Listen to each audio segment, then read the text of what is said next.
I first became involved with the trust, I suppose by accident.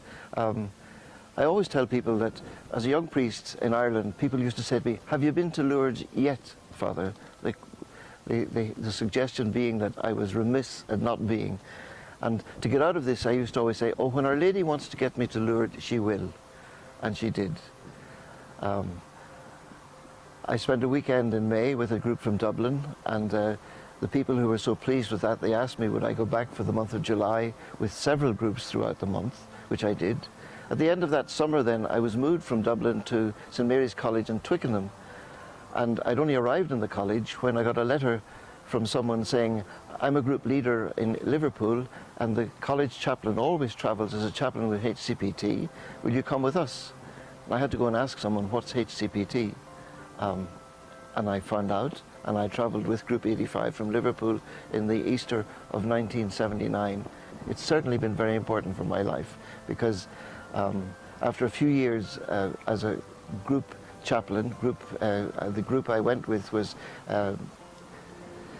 Jet Set, which was young adults. I was then asked would I share the work of the National Chaplaincy by Father Michael Byrne, and I shared that with Father Terry Creech for a number of years and continued on for many years as National Chaplain, which eventually meant I had to give up being a group chaplain because there were so many other things to do during the week, and that was the responsibility for the liturgies and all those other things that the National Chaplain has to care for.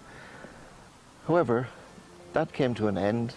And one of the great delights is to return now as a small group chaplain. I've been chaplain now to Group 24 for quite a few years, and that's back to the roots of the trust and what it's all about, sharing life with children and seeing them blossom and develop.